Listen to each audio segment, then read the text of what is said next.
All right, six pack Lapadat. We got Bobb Matthews. And Bob, it's been a minute. Last time we talked, you were, I don't know, you were prep leading into this. Battle of the Yeah, 110s had not yet happened. Since then, the Battle of 110s has happened. We could touch on that. And a lot of movement, man, from several of craftsmen, people saying they're coming to IPF, as well as a bunch of people, period, from the USAPL. And I mean a yeah. bunch of people, heavy guns, coming over to the IPF. Um, and announcement that you're going 120.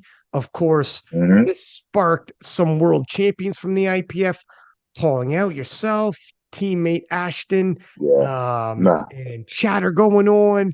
And there's, I don't know, man, you're in the thick of it from one rivalry right into another. Oh my gosh, Dennis Cornelius looks like you might be making a Yeah. comeback just as you start coming Dennis. back. I don't know what's going on with the 120s. Hot as hell right Imagine. now. Oh my I, God. hot as hell right now. So I guess we'll pick it up.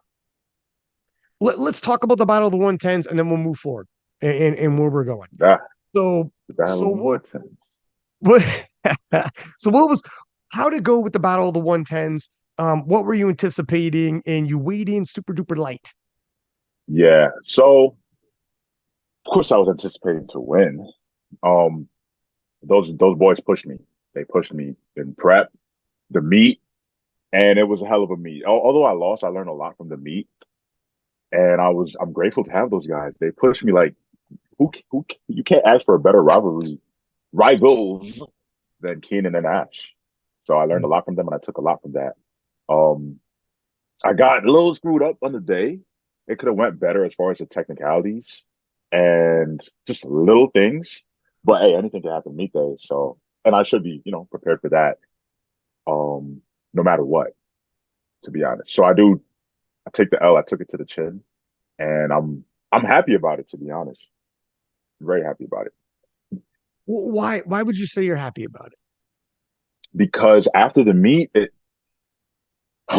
just made me. I mean, I knew if I won, I wouldn't be happy anyways. But like, I'm just hungrier now, way hungrier now. Like, it's a terrible feeling. It's like an Anakin Skywalker just took possess of my body, and now I'm just. I had that vibe. I kind of grew out of that vibe a little bit. I was kind of like not mean, but like not depressed even, but like I just want to get. I want to get my get back. Period. So I'm happy for it because I think it's making me a better powerlifter in a moment.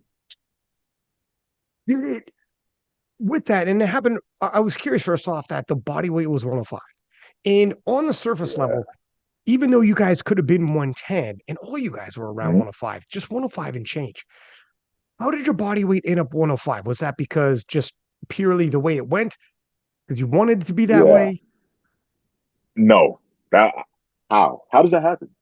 Honestly, I remember we were all waiting in line and we were, guessing, what you weighing? What you weighing? Ash was like, I'm probably kind of light. I wasn't expecting him the way he looked. I wasn't expecting 110. I was expecting 107-ish. I was expecting from me 106. And Keenan, probably the same. I saw him once, but he doesn't really look that different. And I know he has, kind of a hard time eating. So I know he probably would have been 105, 106, same as me. We all ended up being 105, which Yeah. was kind of crazy. Um, I mean, I guess, hey, you weigh lighter or whatever, but I was expecting to weigh heavier for sure. I'm gonna be honest. But I had a lot going on. Like little things like I lost my wallet on the way to the airport, so I lost my ID. Literally on my way, stressing. Um, my insides, my temperature is rising, and I'm like, okay, this is a big situation. Let me not stress because if I stress, I'm not trying to lose body weight or any, just don't stress. Just try to, woosah, even while losing your wallet with everything inside. So that little stuff like that prevented me from getting my next meal, um, or even worrying about food, right? Um, it was tough. It was tough. Little things like that can, impact the day, but you still got to show up. You still got to compete. So many little things happened that day, man. In prep for the meet, like 2, 3 days out. About that prep. How was the prep? Because we all seen, I think it was the 1,000 kilo SBD attempt. And then Yeah. afterwards, you made a post saying, not going to lie, things haven't quite been the same since that day. And then things start turning around again. And you still had a great Yeah. day. Let's be honest. Like Mhm. you still had a great day. But you're capable. We still get the feeling as a fan watching, I still got the feeling we haven't seen Ashton's, or sorry, well, we haven't seen Ashton's either, but we Yeah. haven't seen Bobb's full send 100%. I I No. I don't think any of us walked away thinking that's Bobb at 100%. And we No. don't know where your ceiling is. It's the truth. Well, firstly with prep was amazing. 1,000 kilos of an attempt. I'm blessed to even come even close to that. 2 years ago, I was just chasing 2K. So I'm grateful for everything, right? After that block, I made some switches. I changed back to the regular Ohio bar on squats because I want to prepare, I want to prepare squats with a whippier bar. We're not going to be blessed to have such a stable bar as the Lico. So I went to that bar on the squats. Bench was benching. Bench was, of course, beautiful. Deadlifts took a hit. My central nervous system. My body physically, I'm amazing, but bro, everything felt like a brick. Literally, just because I could not recover. After the 1,000, I will never forget it. I was like, okay, I was a hair close. Let's get stronger.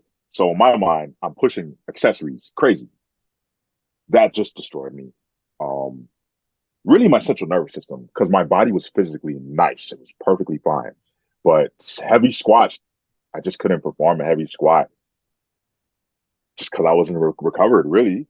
And that like occurred for like 2 blocks in a row until the last block for nationals, where I finally was able to put together a decent double of a total. Although I did fail the squat and I had to drop it. However, that was 777 of a attempted that for a double. That's like 352.5 kilos, I believe. Yeah. Um, I was strong, but I failed it. However, it still showed that I was still strong, regardless of the fail, because I doubled. My last double was on an Alico bar, and I'm way better on Alicos, way better because I can handle the sturdiness a lot better than Ohio.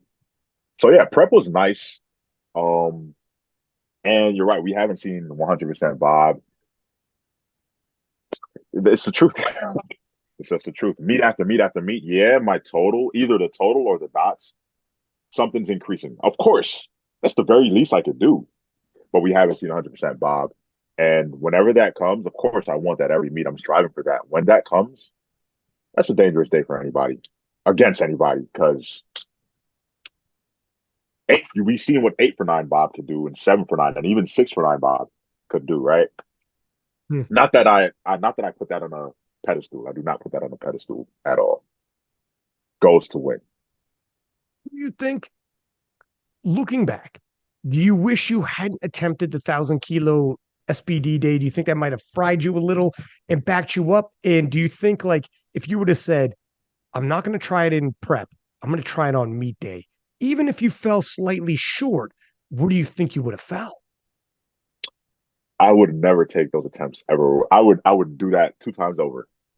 Even knowing I would fail, I would still go for it because just knowing it was in me. First, I do trust my body physically. I trust I'll recover or whatever. But just knowing I squatted 800 for the first time in that day, and I attempted 860 in the same day. My body, just me attempting that, it just gives me so much motivation. And yeah, it's gonna hurt. It might hurt my seat. Hey, next time I attempt that, which could be soon, we don't know. Whenever I attempt that again, I'm not gonna be as destroyed as I was after that. I'm a lot stronger now. Um, a lot of things have changed.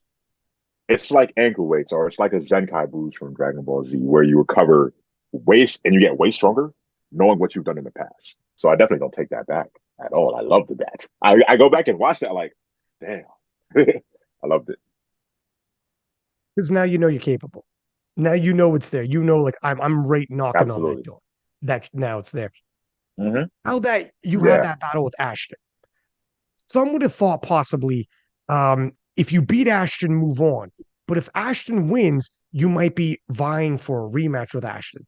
Why is it that do you how are your thoughts on that? Do you want to go for another match with Ashton down the road? You're still around Mm. 105. What's your body weight now? 120, that's it. You're firmly 120 and you're not sticking around? Like, is everything Mm. cemented on your end on this? So I knew we were going to go IPF. Even well, I would love a rematch with Ashton. Oh my God. Anytime I'm prepping against him, I get stronger than ever because he gets stronger than ever. And that means I have to. And then it's just a boomerang effect, whatever. Um, it depends on the body weight. That's the only thing. And the IPF is probably going to be enough time for me to surpass the 110 class in body weight. Dude, when I get back to the USAPL, if I choose to come back, I have no idea yet. Am I 112 kg? Am I 111? Or am I 108, 109? And is Ash coming back with me, right? If, let's say the next time we competed, let's say if we chose USAPL, we get in that rematch, buddy. I'm a bigger bot. We're getting that rematch. Now, since we're venturing off to the IPF, it took me a while to be on page with the IPF. I didn't really want to do it at first. But regardless of the federation, I was going to eat up. I'm looking at my body as a lifetime bulk until I can't no more. And this lifetime bulk is at a very slow pace. I'm not doing anything that's uncomfortable. I'm milking every pound. I was a walking 293 2 years ago. Then I became a walking 100. Then I became a nice comfortable 225. Now I'm 230 dry. Like it's hard for me to be under 230. I can't be under 230 because I put on so much muscle. And that's just because of the slow pace of my bulk. We talked about that. We've talked about that every single podcast we've done about my goals and body weight. And that this is a new mark. I'm even heavier than ever before. It's going to be the same thing in 6 months from now. I'll be 230. I'll probably be like a 235. It's hard to be that weight now because my body just holds so much weight now, or whatever. Um, it really just depends on the body weight for real. Can me and Ash, whenever that next meet is, does my body weight line up? Because if I'm 112 kg, I'm probably not cutting to the 110s. Probably not. So if you, so okay, so this is interesting. So essentially, um, whatever happens with showdowns with Mm, Ashton, showdowns with, and we'll get into Tony, Rondell, Big Dev, whatever is going to happen in the future. yeah, Your path is chosen that you're going to keep getting bigger and stronger. And it doesn't matter in terms of your rivalries with these individuals so much. Like, I got unfinished business with this guy. So if he goes 105, which Ashton is, I'm going to go 105 and chase him, and we're going to settle this. You're more like, hey, look, love to do it again with you. But if I end up a weight class up and you don't, hats off to you. yeah. Best of luck. I'm good with it. Kind of for real because like I feel like it's like I would be giving people the advantage if I'm cutting to them because I don't look at my body and be like this is the optimal body I want for powerlifting for the squat, bench, and deadlift. No, I think there's more. I think there's a better leverage I can chase. I said a chase. I could chase and achieve. Um, could be. I'm dreaming on 115 kilos is where that is perfect, Bob. And I don't want to let a rivalry steer me away from my perfect body. Although it will be hard. Like that's a debate I would make. What if let's say if Ash called me out and be like, "Yo, Bob, I want you right now." I'm going down. Yeah, you called me out. Oh yeah, you getting it. But as far as what I want, absolutely to chase that 115 kilos. I want to chase the heaviest I can be and just perform. I know the potential. I know what I can do for real. It just takes me to get there. That's really it. Chasing absolute strength.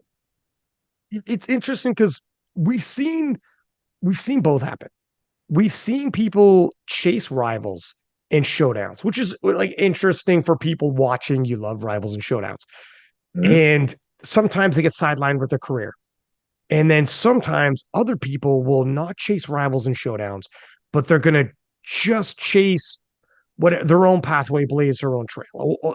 A comparison I would show would be like a Delaney Wallace, who for a second, I remember talking to him in DMs. He came in second place to Russell Orhe at USAPL Nats. USAPL IPF split. Russ goes USAPL, and he was thinking I gotta go after Russ. He's the big name guy. I came in number two to him. I gotta Mm-hmm. try to beat him.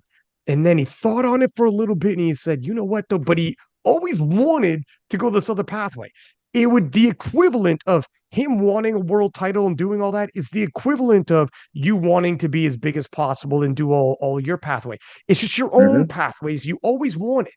And he thought for a second he was going to deviate off his personal goals that he always wanted just regularly for chasing an individual. Thought Yeah. on it and then said, you know what? No. He went the IPF route, two-time world champion. He's flown all over the world. Now he's going to be two-time at Sheffield, having all these crazy experiences.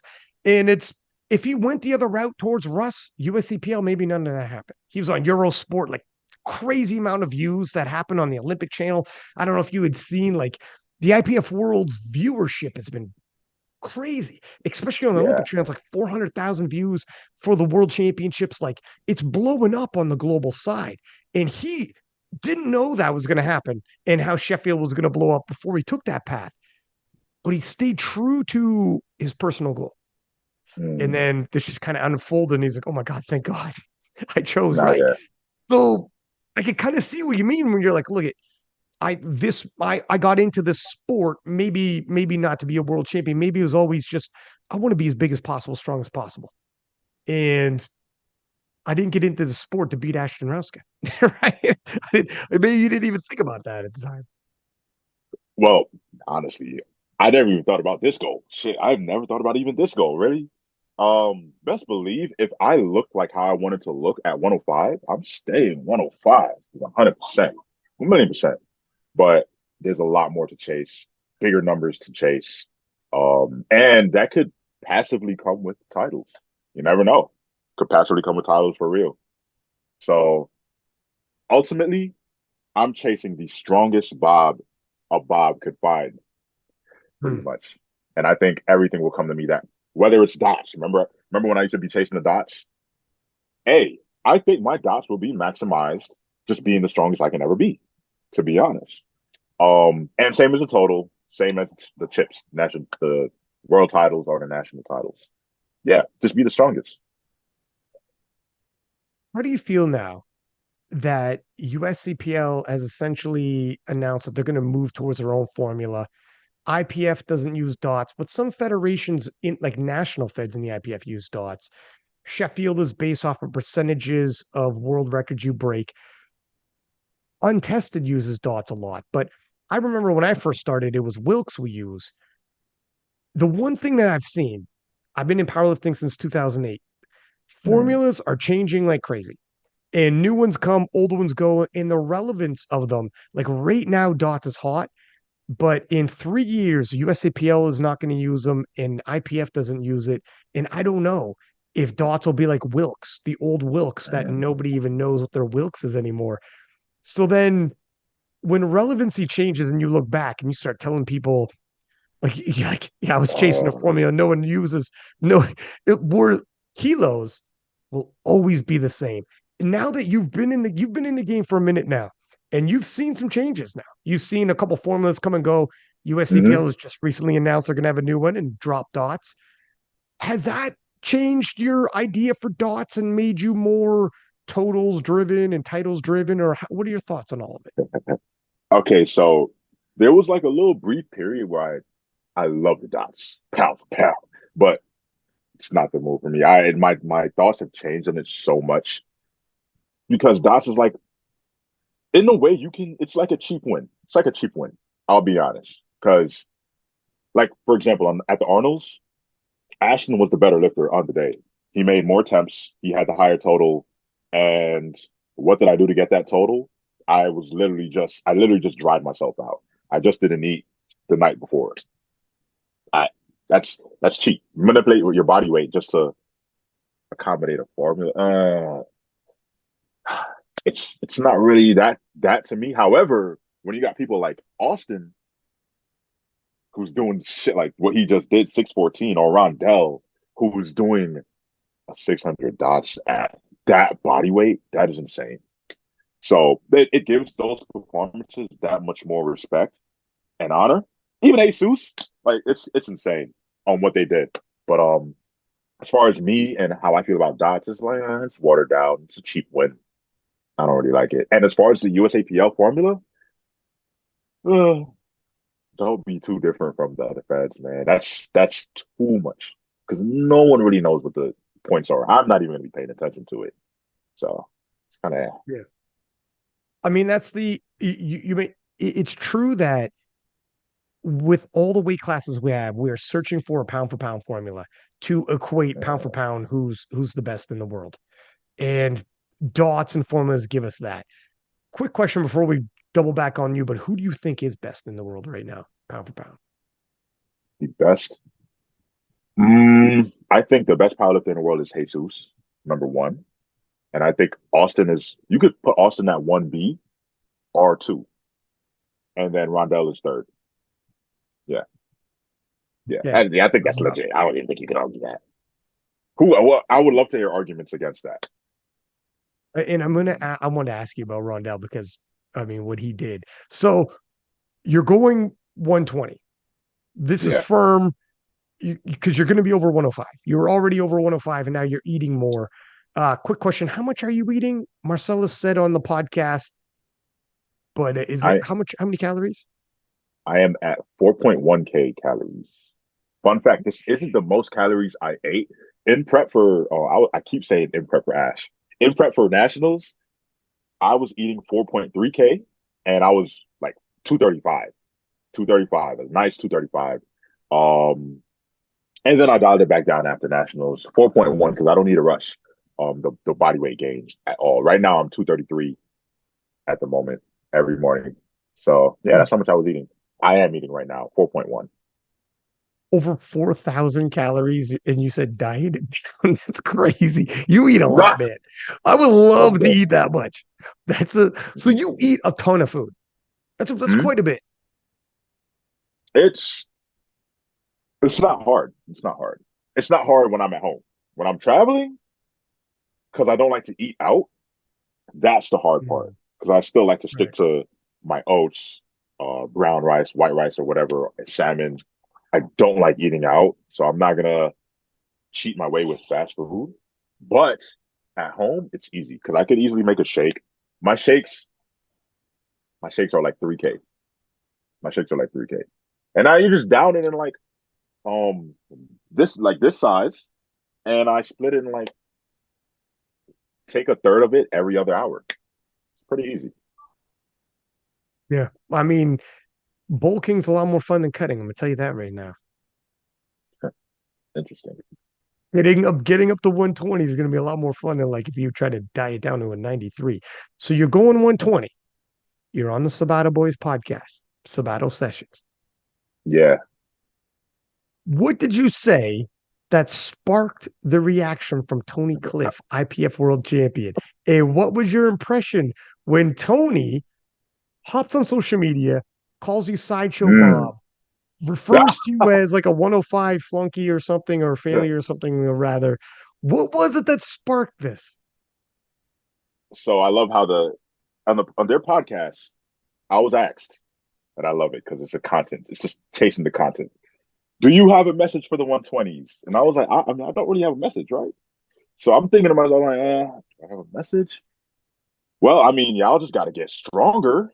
I mean, I'm a 105 and I'm probably the favorite. That's literally what I said, right?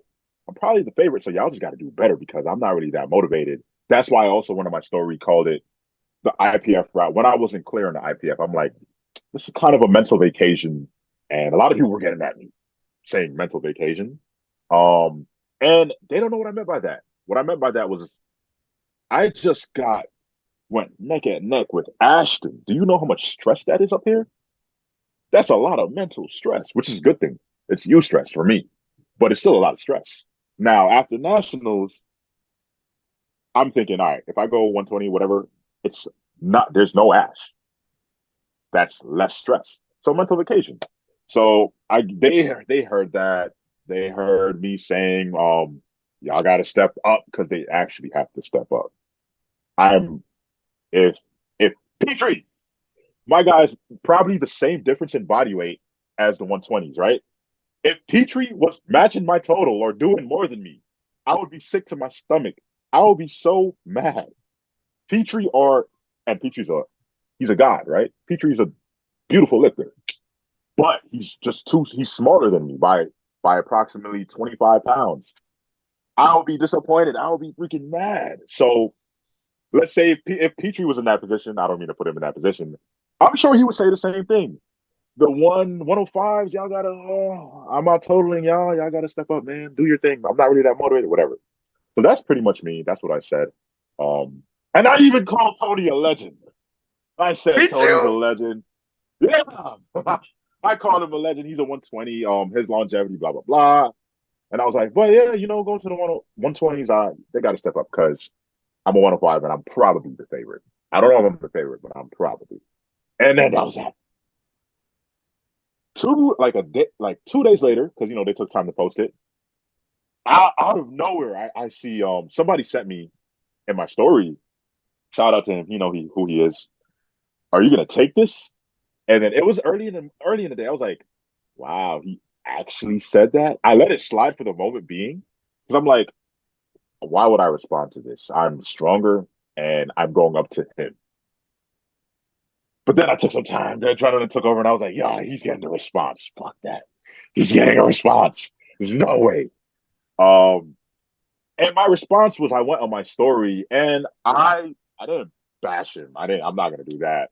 I just went on my story and I said I kind of like made it in a comedic sense. I was like, Tony, your strength is embarrassing. Not that it's not actually embarrassing, but I was like, Tony, it's embarrassing. I put the totals up here on the screen. My best total versus his best total. Of course, there's so many narratives that you need to know. This on this side is the IPF side with travel. He's the time is affecting him. He's going against international people. On this side, this is a USAPL total, which is kind of people look at that as less than IPF. However, my total still has context to it. I'm going against Ashton Keenan.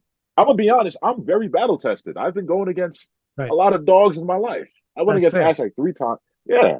So, yeah, my total has context to it. It's not like my total is just he's doing a local meet. No, I went against Ash, who watered down my total because I could have been totaling 980 by now. But yeah, that's what I said on my story. I said, Tony, your strength is embarrassing. Do better, Tony. Do better. And I got a lot of support off of it, of course, because I painted myself in that light. I could have I could have been a dickhead and been negative and been like, "Ain't no way you said this shit about me, man. Fuck you." No, I would never do that. You got to be smart. You got to paint yourself in the positive light, comedic relief, and have the people on your side and whatever. And that's what I did on my story. But yeah, and after the fact, a lot of his UK boys were like, "Oh, that's just Tony. He that's the British banter." I didn't even know that. I'm from New York, where calling someone a failure or just calling them out is kind of crazy a little bit. It's So I was sorry, go ahead. no, you go. No, I was gonna say, so it is Tony. Because like I've had Tony on the podcast a bunch of times. I see Tony at every single world championships and I talk to him in DMs and shit. Yeah. And like he trolls me like a motherfucker. Like, he trolls me. He posts on me, Mm, trolling me. Um, but he is like, but saying that, like he does have British humor, because if you watch his friends troll him too, though, like all of his boys are like, um, you know that picture of the wrestler? There's a wrestler, and then behind him is the Undertaker stone face, and the wrestler in front of it is the meme. And the wrestler in front of the Undertaker is like smiling, all happy, and he doesn't see the Undertaker behind him, dead face, yeah. and clobber him. And it showed all of his friends were like, Tony Cliffe going into IPF Worlds, and he's a smiling a wrestler, and the Undertaker says like some Eastern European who's not on Instagram, and he's like about to ruin Tony's day, and that's Tony's friends trolling Tony. This is how they do, right? But also on the flip Yeah. side, it draws attention. Whereas people Yeah. ordinarily, if they were thinking Bobb's favorite, Bobb's gonna walk in, nothing to see here, whatever the shit, it's not the same. Marcellus was on here saying the same thing, where it's like, if you're the world champion, and Tony is, And Tony, for all the fun and games he likes to have, and he likes to have games and he'll draw attention, he'll be a good counterpart of yours to do his job.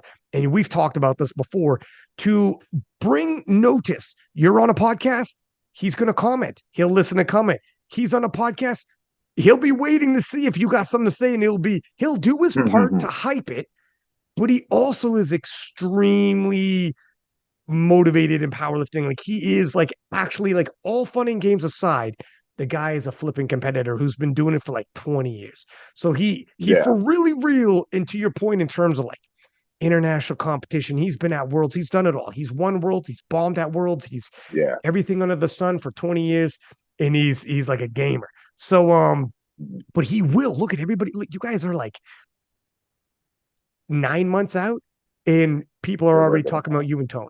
So he's did his that. job. He did He his did a job, if good nothing else. job. I thought, bro, I thought I was not saying, as far as the adversary and the mental part of the competition between us and me and the 120s, whoever it is, I'm thinking crickets, crickets, crickets, crickets. As far as me being hyped for something or whatever. Not their totals, just the mental part and preparing for them. And now all of a sudden, my God, Tony and this little feud. But all respects to him because I think he's a good lifter. Like I saw his lifts, I know what he's capable of. The man could pull off some shit. I saw his when he totaled what 955 or something. He missed a massive deadlift that would have probably put him at like 980 or something. I know he's capable of. Absolutely. And I respect him for sure. 100%. Yeah, there's no disrespect at all on my part. Yeah. Yeah, I mean, yeah, you guys will do the banter back and forth and get people hyped. So it's like, oh shit, let's see what happens. Let's see who wins. Yeah. This is how you build the hype up. Going Yeah. to the IPF, is there anything you're worried about in terms of rule changes? In terms of, because as the saying goes, you change the rules, you change the game. Is there anything Mhm. you're concerned with in terms of like bench rule? Have you tested that out? Is everything all good? Is there any adjustments that need to be made? Yeah. Thankfully, that's only bad. My deadlifts are amazing and I lock everything out. No, whatever. Even if I was doing sumo, my sumo would be perfectly fine for um IPF. Squat depth is I squat deep. I don't even leave doubt for that. Bench, of course, definitely can't be out wide there. If I wanted to stay out wide, I would have to flare. I don't like flaring. But if it was the ultimate thing I needed to do with the wide grip, the max grip, I would do it. But for now, I'm just close gripping. Pinkies, rings.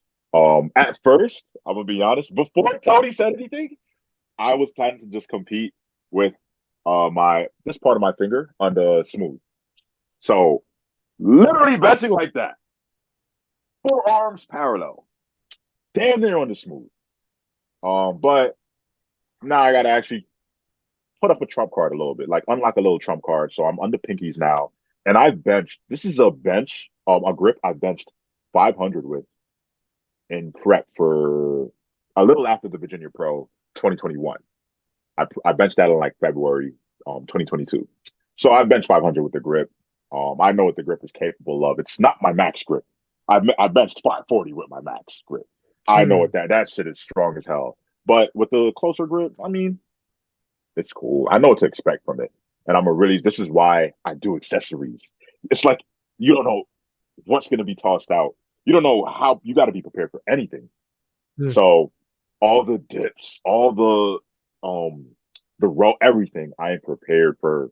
I'm prepared to bench with my thumbs touching. Because people think I'm only a good technician. They don't understand the brute.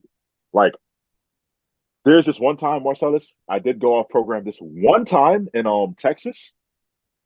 This was after the block, after the block was finished. And Debo, Who's that? Sorry. Dewardley, Debo Yes. Flex, the tuxedo Yes. Yeah. guy. Yeah. Yeah. Of So course. I benched his 1 rep max. Sorry, Debo. I benched his 1 rep max because we were chatting, friendly banter, chatting, no warm up, close grip with my feet up. And just cause no warm up, no one plate, no two plate, no nothing. I did that. just with the close grip and my feet up, just to prove a point. It was like a RPE 10, but it was like 460. So that's just to goes to show how much of a brute I am. Because people don't think I'm a brute bencher. So they think the rules are gonna hurt my bench drastically. It'll hurt my bench a little Mm. bit as far as, the max grip, but I'll be good. I'll be So good. having said that, so this is where people are going to analyze, and this is, what sport fans do once a matchup starts being put together. Mm, If you're floating around 960 and they think, well, let's shave off 5 kilos from bench. mm, If they say that, then they're like, okay. holy shit, him and Tony are neck and neck. But then you would say, hey, that's me at 105. So then the next question would be, let's say you get to IPF Worlds. I'm gonna double back for PA Nats in a sec. Let's say you get to IPF Worlds. Okay. How big will you be? I would say it's fair to say I would be I probably 109, 110 kg, to be honest. I don't feel the need to rush anything at the moment. And right now, being approximately 106, I think 4 kilos would be put on very cleanly. I still be lean. And yeah, that would do wonders. That would do wonders for me. I think 109 to 110 would be a very safe assessment. I do not see myself over 110 by then, unless I'm like desperate. But I'm not gonna get desperate. That doesn't happen to me. As far as the lowest I would be, 107 ish, 235. That's probably like 106.5, 107 approximately. Right. At the lowest, but I don't see why I would weigh that low. I probably would chase that 108 to 110 kg mark, to be honest. Yeah, 110. I see myself there. And going into when is the next time you're going to compete? 3 weeks from now. Not looking forward to Oh. that much. I'm not gonna lie, but yeah, 3 weeks from now. And what's the plan here? Are we going just a casual hit some openers style or like SBD day style, or what are we looking at? So I'm gonna be honest, I'm debating so many things. I'm debating on just taking as little as 300 on squat, 300 pounds, literally just sandbag the meet just to qualify, and then do my SBD session in the back because I have a lot of momentum right now and I don't want to lose momentum. So I would want to hit my heavy doubles in the back, literally. Mm. Um, or I could, do something. I was thinking about PRing, hitting a deadlift PR all time with conventional. Um, Outdoing my best sumo with conventional, literally, which is 837, 838. And I would need to pull 843, the next conversion up, which would be it's a statement maker and a confidence booster for me. If I were to do that, I would obviously have to have the okay from Marcellus, but that would mean a lot. But then again, I'd have to weigh out what I want because what I want to double on deadlifts would also mean a lot. So depends on what I want to do, really. What meet is this in 3 weeks? This is the Houston meet. Okay. I don't really know. I'm not gonna lie. I know, I Is just this the saw the one I'm post. commentating? Ashton's doing it. The one is That's right. Okay, man, I'm gonna okay. see you there and I'm commentating it. Man, it is such a flippin' stacked competition. I can't believe how many people are gonna be at this. Like it's all the big guns that are crossing over from USAPL are gonna be there. And people, I think like Russ is gonna come in to do some media work, like on stream, interview, and like people are coming in. I mean, they're Wow. flying me in. They're flying. SBD is going to fly me in to commentate it. It's a local meet, and they're flying me in. Like Wow. SBD is really going big on some of these competitions Okay. now. Money's being handed out, like you see, and the money's going to get better and better, like in 2024. But this is a nice little preview of how on the PA side they would like to do some high quality meets that feel like this, right, or even bigger, possibly. So it's Okay. exciting. I love seeing it first off because a little bit of the conversation is, it won't probably, well, a little bit of the conversation is what happens to the people who don't get to go to the world championships? They need an avenue. Well, there's going to be some money Hmm. meets, etc. High caliber, streams. SBD does high caliber streams, etc. So that'll Okay. be that'll be fun to watch. follow-up questions. Well, you're pulling conventional. Why Yeah. is that? And is it more, do you think it's going to be a more, because Ashton is a dual hitter as well. Is it more consistent weapon for you, or what's with the change Mhm. So technically, yeah, it's way more consistent. My God, it is cheating, yo. I did not know pulling could be so effortless. That's first of all. It's like everything, once you move it off the floor an inch, it's instantly locked out. It's insane. It feels so much different than sumo. That's one. And I never got the chance to train it because I came into sport 2019, and then 2019, 2020, I'm getting my feet wet. 2021, I have a rivalry with Petrie, so I can't switch to conventional. My deadlift is already 790, 800 at the moment. Let me not nerf myself. So let me stay on pace with Petrie. And then my next rival is Ash for the next who knows how long. So I don't have any time to switch to conventional. This is my only free time to try experiment, right? So I there? experiment, and my intent at first was just to experiment with conventional. I didn't know what I was going to do with it, and I know I'm going the IPF route. It's like I said, there's no Ashton on that side. Let me play with it. I finally have my free time, so I pull 750 at a RPE 750, which is like 340 kilos at an RPE 8.5. I probably had one more true rep in the tank. I feel like my one rep max was 350, 771. Whatever. Training block starts. I end the block off with 345 for three, clustered at that. And it felt the transformation over the past 3 weeks blew the hell up. Like, it's insane. Conventional is a beautiful tool. It's amazing. It's amazing. Like, do you wish that you had been doing it the whole time? Almost. Absolutely. I just never had the time. Yeah. It's Yeah. tough because it's weird when people say conventional is easier. What would you say to that? No, Are we sumo's com- easier. Sorry. Sumo's easier. Sorry. I Oh, misspoke. People say sumo's easier. What would you say to that? That people no, can pull more with sumo. no. I hate sumo. I personally hate sumo, and I've always hated sumo. Now, I'm better at it. I was better at it. I'm about to surpass it very soon. Well, Believe we'll that. find out. Yeah. But it's not easier, man. I'm gonna be honest. It's so hard. You got to worry where you place your foot. This and that. I'm gonna be honest. When they messed me up at Raw Nationals, at first my footing was perfect. Now you throw me off. Now I got to find that footing again. What if I'm not perfectly placed? Right? You throw me off mentally. I'm not as good sumo. Conventional. Let's say if my one rep max was equivalent to what I can hit with the sumo, that's an easy take a nice brace, pull, get it. Yeah. If you're equal, pull conventional because it's more trustworthy. To the people that are saying it's not, it's sumo is easier, they're talking about the lighter guys. That's pretty much it. Everyone 90 kilos and under, yeah, but you yourself that are saying that, you're not pulling sumo and you're not saying it's easier. Otherwise, you'd be doing it. You know damn well you never pull last with sumo because it's not easier. No. You could Now, fight more. Sorry, go ahead. deadlift bar, that's a different story. Deadlift bar, different story. I don't like the deadlift bar, but yeah.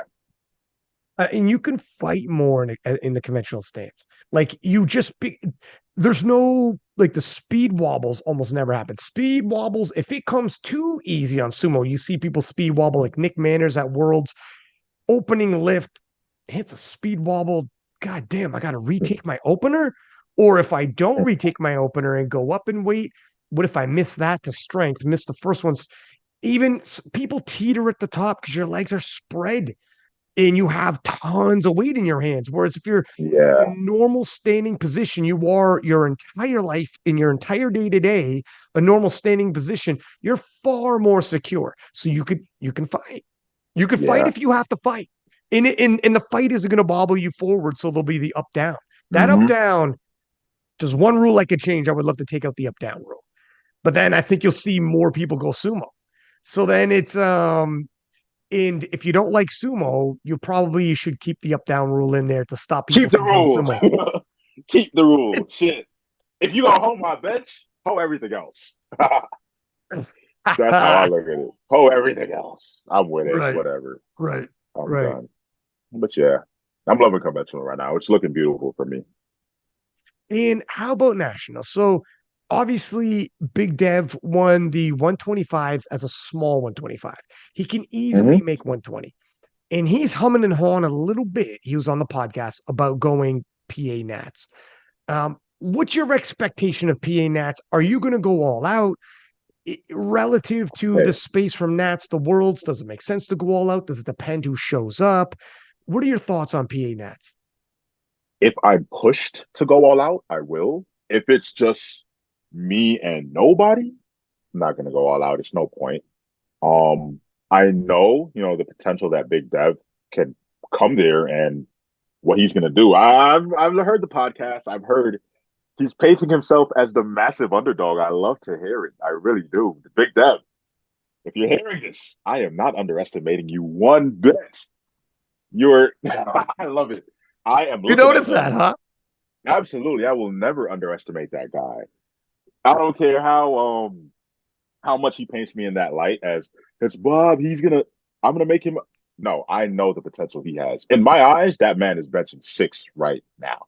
He's capable of so much. So he is another Ashton to me. I'll prepare him. I'll unlock all my tools for him. Type shit. I just got to know if he. No, I don't even need to know if he's coming. If he's doing PA Nats, I'm definitely ready for him. And I know I see his progression. I study him. I've been studying him for a very long time, just because of his bench. Literally, I love his bench. But now it's becoming. Hey, I never thought he would be like someone I'm, you know, butting heads with competition wise. So now it's kind of cool because I've been studying the fuck out of him. Crazy. Really? You Yeah, see it I coming?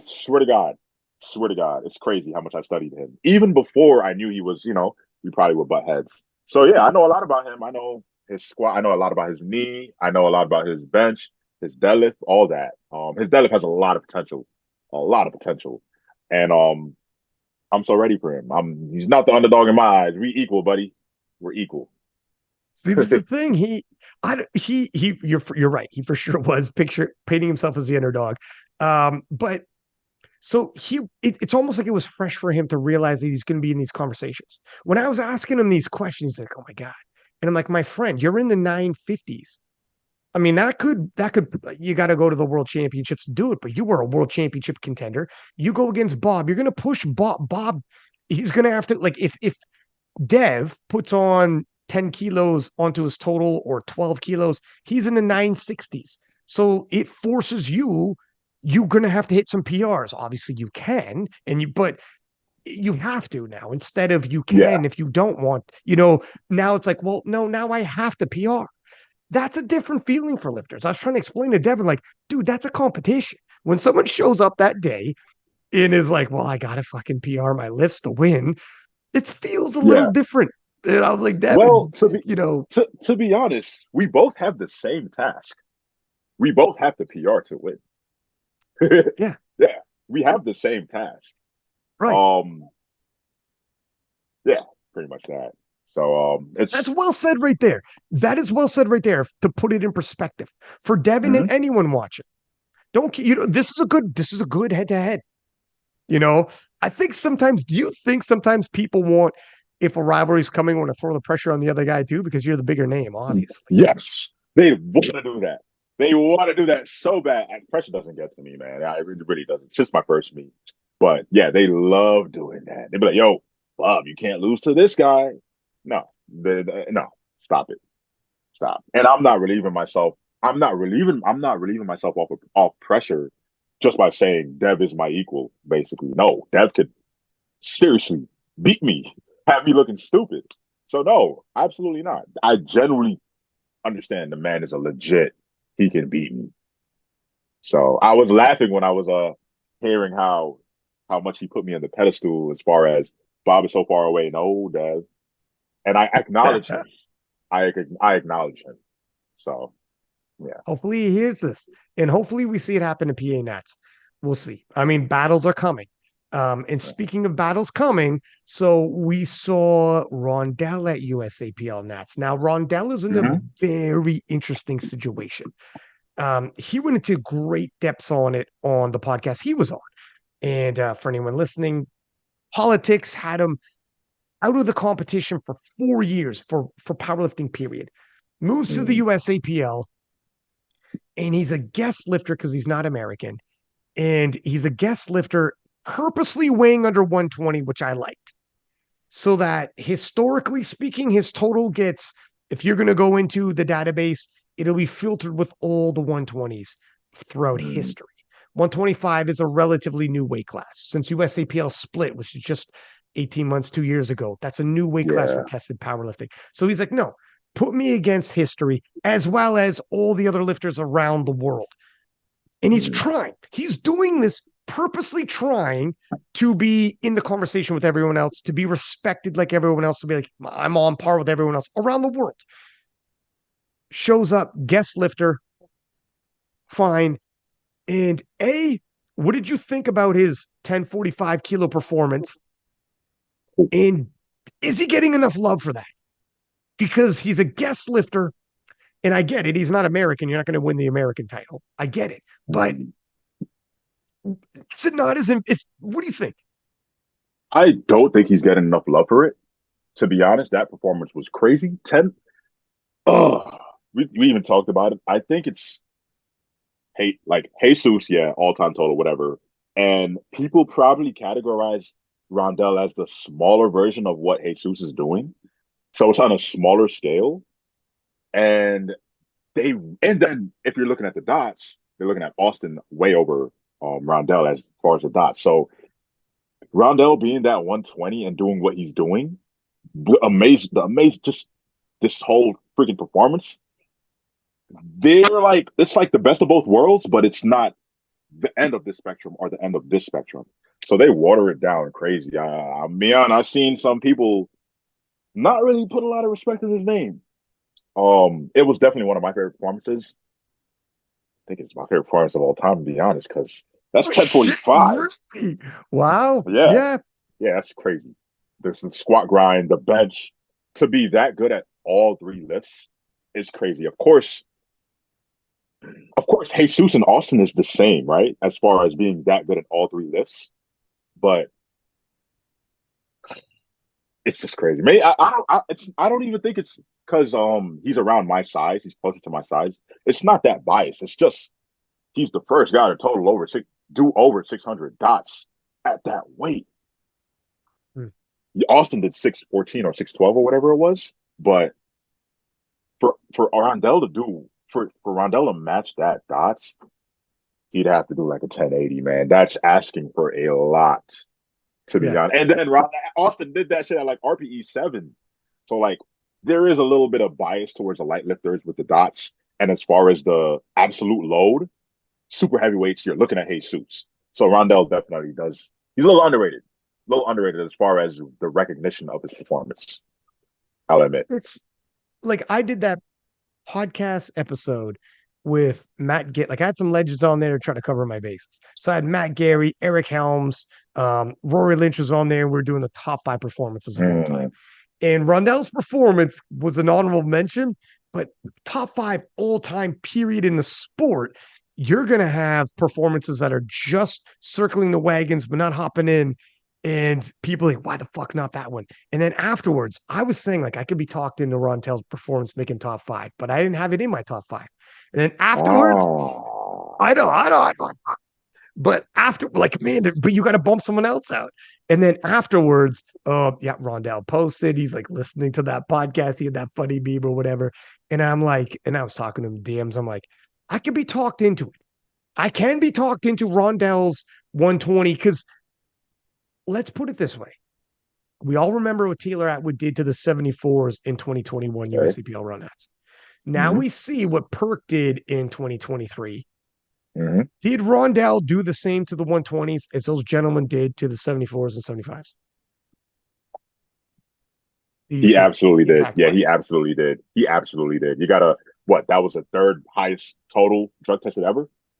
I mean, Yeah. Yeah. Yeah.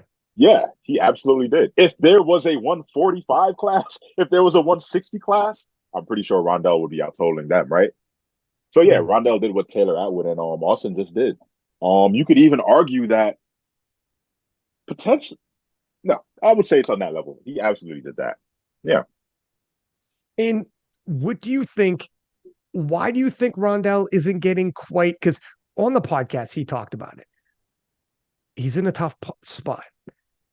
He's a guest lifter, first Mm. off. So he's somewhat a man on an island, right?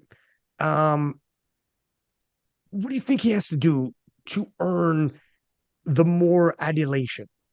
All right, if I'm gonna be honest, I might have the perfect answer as far as why he's not getting it, and it's just like how I was saying. It's if people want to see absolute load, they're not going to a 120. They're going to a 120 plus with the Mm. 1,000 squats. So they will overlook that. Even if Rondell squats 900, I'm afraid he'll get the props, but I don't think it'll be as recognized as a Jesus because that's 1,000. That's the absolute of the absolute. And as far as the dot side, I mean, unless we know you got the potential for a 606, 610 dots, yeah. But can you claim the number one period dots? Because you got the people that favor the smaller guys. There's a lot of people that favor the formula, the smaller lifters, the 69s of the world. Are they going to give? They're not going to give Rondell that dots credit because it's not 614. And if Rondell does get that 614, Austin just might be at 620 at that time. So that's why I think it's truly always going to be underrated. As far as what can he do, Yeah. we know he has to put 9 deadlift in the meet, 900 of a deadlift. We know he has to bench 600 of a bench.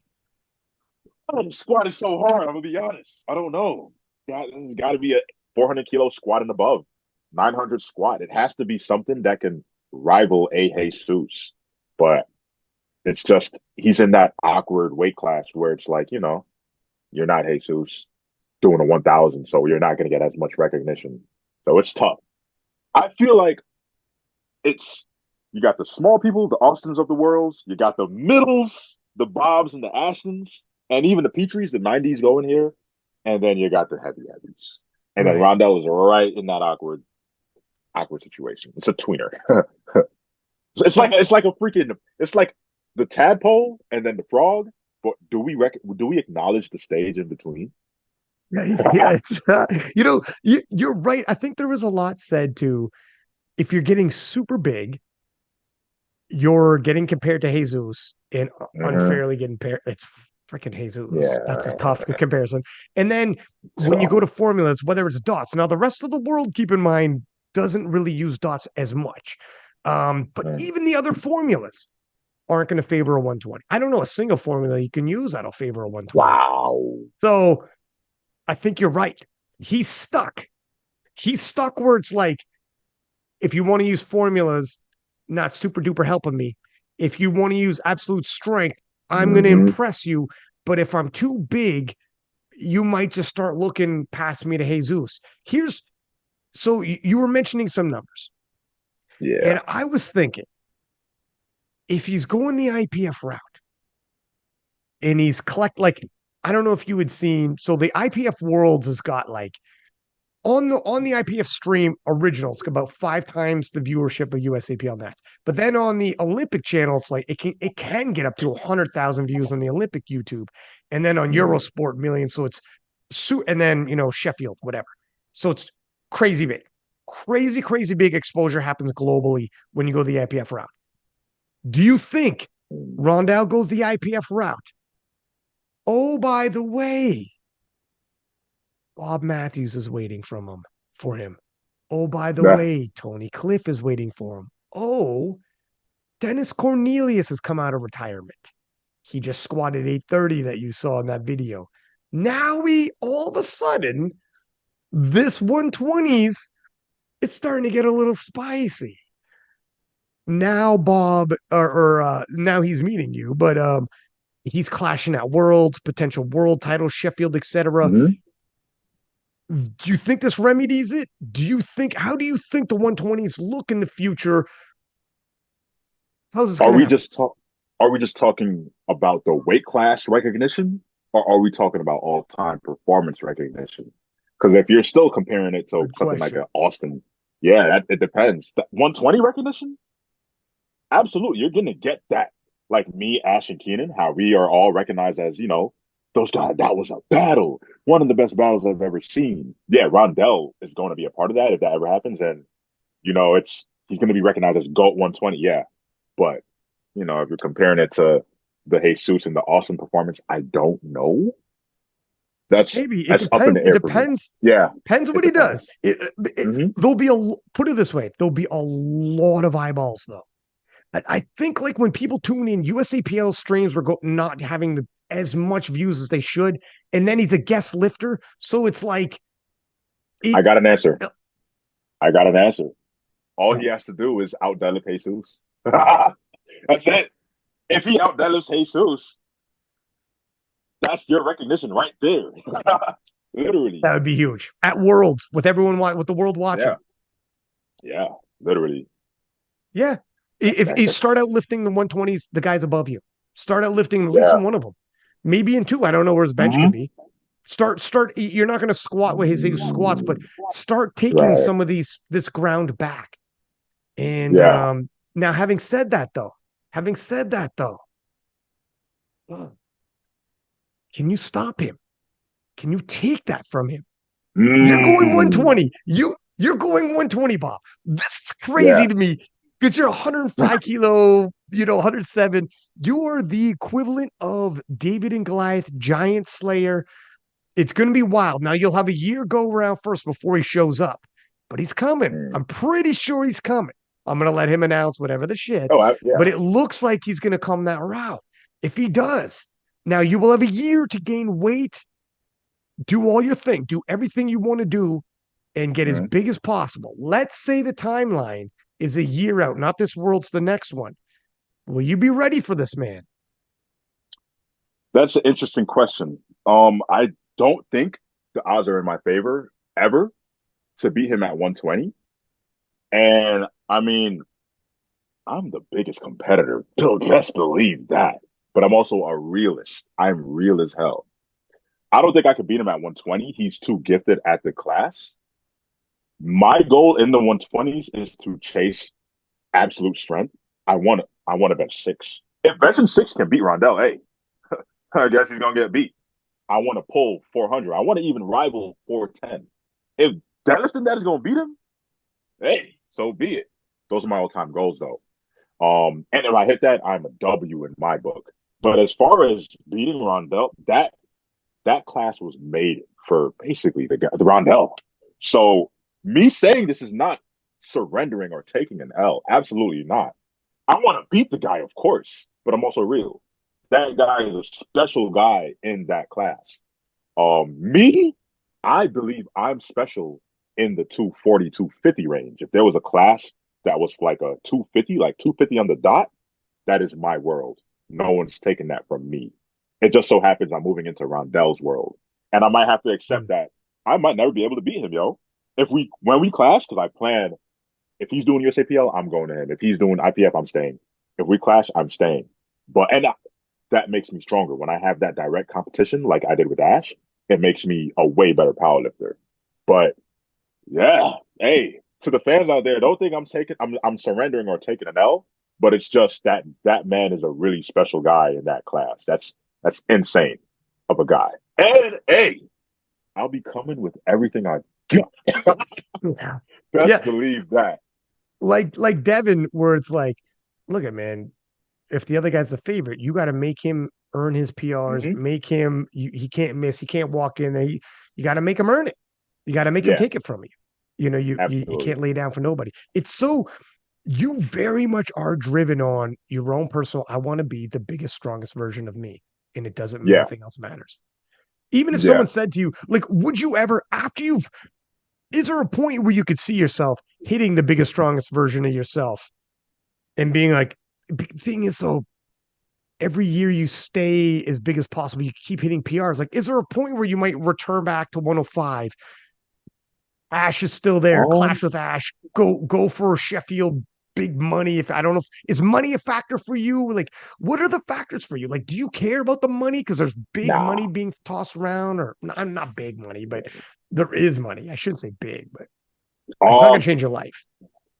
the money isn't a factor. I like Sheffield. I don't even care about the Sheffields to be honest. Even if I was like a favorite to win or whatever, um, I would say it's the feet. Would I ever go down? It depends on what I want to change. Maybe my goal could be I want to put up the highest 93 kg total of all time or something like that, right? Who knows in the moment, but I need the five red zone bench. I'm thirsting for that. That's definitely a goal I see for me in like 2 years. So that's all I could focus on, dream on right now. If I ever, when I hit that, I'm going to be so happy. I'll take me hitting that, taking a L. I'm a proud ass man. That's fire. But yeah, I'm not scared of the way, as far as going down, I'm not scared to go down eventually. I don't think my body weight won't be 115 ish forever. I'll probably go down back to 105 and then 93. And whoever I meet is whoever I meet. That would be cool. Whoever I meet is a circumstance of my goal at the time, whatever goal I want Right. to chase. Maybe I want to cut down to 93 and try to beat Keiko's world record or something. Who knows? Which is kind of unlikely as hell. But yeah, who knows? So money isn't really like a factor. Mm-mm. Nah. And this is where, right. I was wondering about this in terms of like a lot of lifters. What do you think the thoughts are for a lot of lifters here? The money, like, unless like Jesus made a big bag, he probably could like very few lifters are actually going to be making a living off of just earnings as an athlete. Uh, You think money at this point is going to be like the money series, the pro series USAPL had, etc. Is that swaying people or whatever? Are you thinking people are just it's not enough to sway people? People are going to go for titles and experiences and personal goals like PRs and stuff. it's a great question. At the moment, people are chasing the titles because the money is not quite enough yet. I mean, if that was the case, then US people would say USAPL stay for the money. Over there's only so many people that could win Sheffields or take the world records, right? You wouldn't have so many people. Um, it's probably the legacy they're chasing, like Big Dev. I'm pretty sure if USAPL had the prize pool at like what 50K or 50K for first place, Big Dev might go stay USAPL. I don't know. That's just a random thought. I don't even know what his incentive is, but he's chasing the legacy aspect. He wants to beat me. He wants to win 120. He wants that legacy. He wants more to his name. So at the moment, I would say it's the titles. It's the building your legacy up. But over time, maybe it could be money. You know, to Mm. an extent, money isn't that much of a factor for a few people. Because I mean, I've been part of podiums where we forgot we won the money. Oh shit, I just won 2K. Literally, literally. That was Yeah. me and Ash. Literally, I didn't even know I fucking won one third place overall, 1K. But that's I was like, oh wow, I just got paid for doing this shit. I didn't even realize that. So who Yeah. knows? Yeah, I mean, exactly. It's like, okay, it's nice. Not gonna say no to the check, but I'm certainly not Yeah, gonna rearrange my calendar for 1 or 2K. And I do yeah. think these money meets are happening all over the world now. It's starting to become more common. The PA side has got money meets now. In France, they have money meets. In the UK, they have money meets. Like money meets are popping up in different national feds at different levels now. So I think now that it's happening more common, 2K here, 3K there, Mm, whatever, 5 years from now, maybe it gets bigger, bigger, bigger, bigger. And maybe the yeah, top end people, not just like Sheffield winner, but maybe on down are making a living anyways off of that would be just cool. earnings. Possibly. That would be It's going to cool. take time. It's Yeah, going to take time. it's got to grow. This this viewership that we're seeing going up in the past few years, like online for the streams, is definitely helping. If we're looking for sponsors for holding meets, and they're like, if I'm going to put that kind of money, how many people are watching? That's why Yeah, people do promotion, my friend. That's why they do okay. it. And if they look and they're like, okay, you got hundreds of thousands of people watching your stream, which has happened now, let's say in 5 years' time, that's more and more consistent. Who knows? We'll see. Yeah, I'm intrigued. yeah, I'm it's intrigued. gonna be crazy. What do you think of this smile on your face? Like, yeah, I'm intrigued too. That's who doesn't Oh want no, to bet? literally, when you just said just they're looking at the viewership, I'm like, yo, maybe my presence does mean something going to the IPF. 'Cause maybe that'll even get more views. They'd ever seen me before, and they're like, oh, who's this guy? And that could just mean more for the sport. That's literally what I was thinking. I'm like, wow, yo, that means a lot. No, listen, the views currently being experienced on the IPF worlds we haven't seen before. It is exploding. Yeah, This is one of the reasons, like yeah, Russ said, I chose USAPL because I could wear my kit on the platform. I could wear my gear on the platform. hmm, But then when he saw that like the IPF views were like so much more, and he's like, well, it doesn't matter if I'm wearing my kit or not. If people aren't looking in that direction. So then he's like, I gotta go the IPF route. And if yeah, he shows up, he's picturing, you think just like you were picturing the opportunities when that many eyeballs globally are on the platform. And I mean, Eurosport does like segments on lifters, like they did on Jess Bittner, Leah Bavois, and like mm, it's big. And Russ is thinking, well, if I show up at IPF Worlds with that many eyeballs watching, now let me show my presence, charisma, and start. Now, all my video blogs of me are leading into that event with all those eyeballs. Let me bring some of those people over. yeah, Opportunity opens up. Sheffield, whether or not people are super into whatever, that many people watching, show up, put on a show, make your presence felt. Use yeah, the time. People put on a platform like that with hundreds of thousands of people watching, and you show up like Gavin Aiden. My God, if ever there was a man who showed up to an event thinking, I'm going to have everybody in this building, everyone watching, leaving, becoming a Gavin Aiden fan. You come like that. You come like not just I'm going to perform, but I want you to talk about me, whether I won or lost. And everybody was yeah. Gavin's doing a throat slit thing, and he's like super Nah, hype and living in the moment when he hits a squat. And the bigger the platform streams get, which we are now starting to experience in the last 2 years, it's been incredible. And you're coming over in the right time, Bob.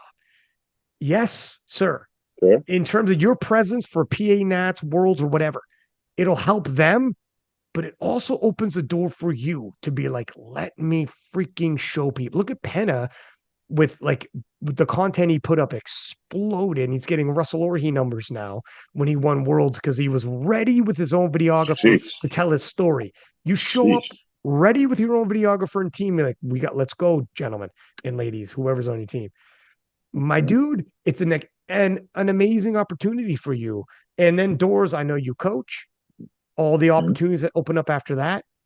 That's so You true. never Yo, know, you're right. You're right. you You're know, right. in You're terms of so right. coaching and God apps and damn. the whole nine. And you're a charismatic guy and you're incredibly talented. And Appreciate now that. you're about to walk into a platform up. I can't wait to see you in person lifting and at IPF. If Damn. you get to IPF Worlds, like we'll see what Dev does, and you got to battle Dev. So Hmm. whatever, I'm showing respect. But you make the IPF Worlds, my man. That'd be crazy. Like, but IPF Bob stepping on that stage, it's just a totally different atmosphere than USAPL. It'd be insane. That's Yeah. insane. Think about. We'll see. So talking about the world title between you, Ashton, and Brendan, who do you Mm. think has the hardest path to collect a world title? I think that's gonna be Petrie. He has a lot to go through as far as leaving the US. He has to go through Keiko, and then even at Worlds, if they're both selected, that's a Mm. fight. Although I do think Petrie has a good an advantage over him. Yeah, I think Petrie has the hardest battle. As far as second hardest battle, mm, that is interesting. That's so. Oh, I don't know, man. I think low key Ash might have the easiest battle. What did you Low think about key. really? What did you think about Anatolii calling out Ashton? Did you see that? Anatolii, Um, who I never did. calls out anybody. Anatol, this is all the IPF world champs see you fellas coming and are like, okay, all right. So what Mm, did you think about that? I remember, I I believe I messaged Ash. I was like, "Yo, we have to do this." And same thing with Ash. With Tony when Tony did that thing, Ash messaged me like, "We have to show them."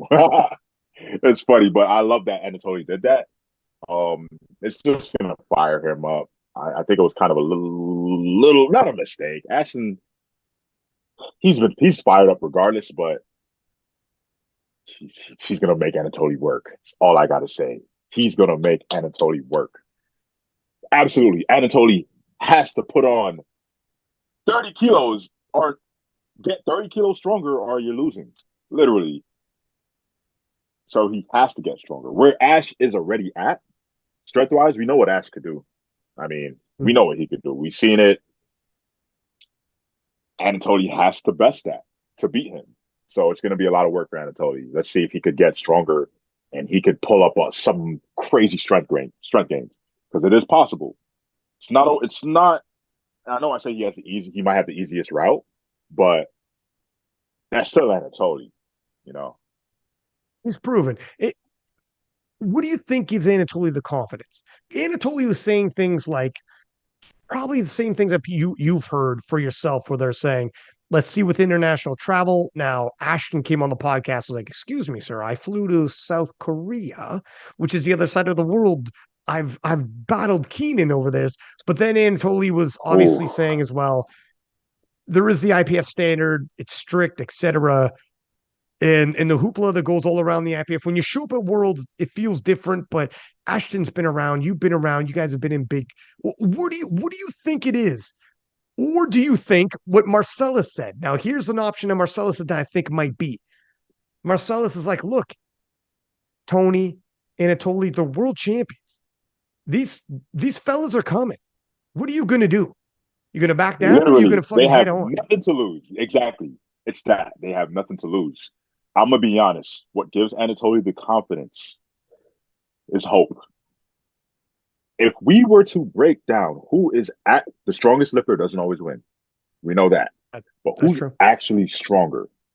And I mean, Ash is stronger. He's got the higher deadlift. He's played with 900 on the pound plates. He's deadlifted 860, 870, 850. We've seen that countless times. I don't think I've seen Anatoly deadlift eight yet. I know he benches a little more than Ash. Ash is hovering, not hovering. Anatolie's hovering about 30-ish pounds over his bench. But as far as the hope aspect, Anatoly has to hope Ash doesn't lock out a deadlift, messes up on a technicality, or he has to hope Ash doesn't hit IPF depth. It's the little Hmm. things like that. The technicality parts, he has to hope. Because Ash going 9 for 9, that's an L for Anatoly.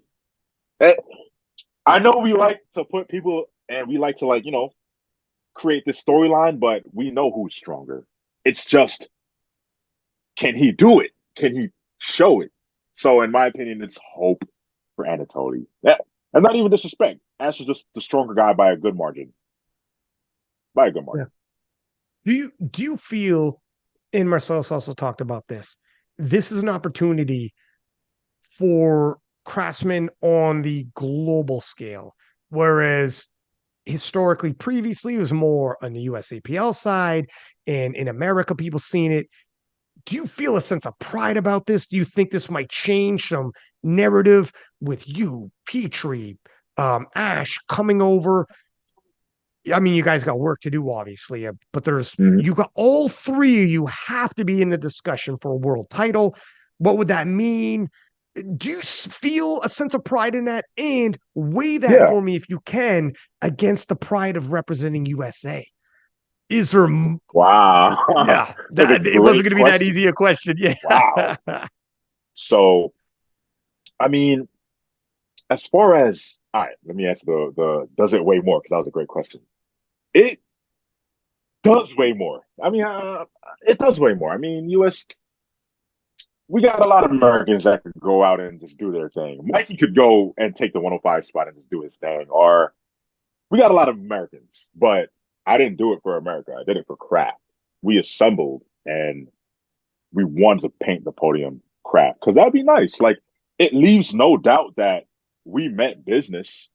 I know there isn't a 120 on the Joey Flex side, So I mean, that doesn't really give that much bragging rights. I know who's the one. I don't know if Mikey's doing Mikey. Unless Devin, because Oh Devin's a yeah, Dev. flex. Oh shit. So that'll be Nats. That'll be Nats. But yeah, but we'll see. Okay. That's not official yet. We'll see, Yeah. but we'll see. Yeah, yeah. Yeah. Okay. Okay. Okay. You'll have a flex. You'll have a flex for Hey. him there. Well, hey, I guess there is somewhat of bragging rights. But yeah, the fact that we talked our talk and they talk their talk, and then meaning the flex squad, and we just go over there and we win.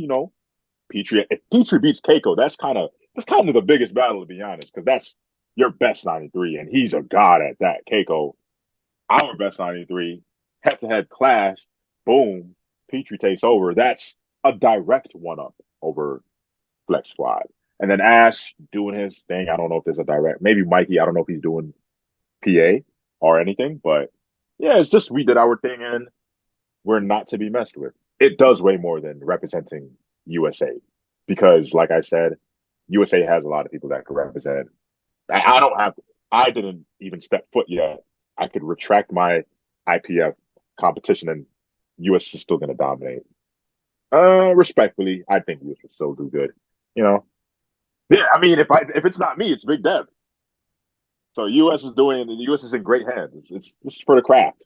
It does take a little pressure off because you're so thick. It's like, well, it's kind of like basketball. I don't know if that's a good analogy because sometimes US isn't winning the basketball, but it's definitely a sport where US is so good. The B team, so to speak, is very difficult to beat on the men's Yeah, side. The women's side, Team France, and there's some other nations that are flipping good. So it's going to take everything US has. yeah. Do you okay? So a couple follow up questions. Do you think you would feel differently if America started taking L's and holy shit, another nation was starting to emerge over USA as number I'm one? And now USA is no longer the dominant force. And you're like, then will you be like, I don't think so? No, no, no, no. This is for pride of nation now. Like, well, absolutely, because if America's taking L's, that means there are some forces that need to be, you know, destroyed. There's some forces that really need to be taken over. We need to now. There's a force that I need to go rival, and that's that. That means we need to step it up. Now it's us to step up. So now I have to represent more than just my team. Now it's America. We can't be looking sloppy. Come on, America. Come on. We're all this kind. I know the internationals look at us as the cocky ones and stuff like that. I always hear it, but we can't have that attitude and then be losing like that. So I got to step in a little bit. It would mean a lot. It would mean a lot.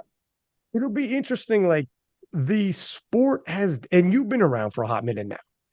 You've seen the sport grow in other regions, particularly Europe. Like European nationals, when you first came into powerlifting, the European Championship wasn't like a massive title. It was a good title, but it wasn't going to be in comparison to a USPL national championship.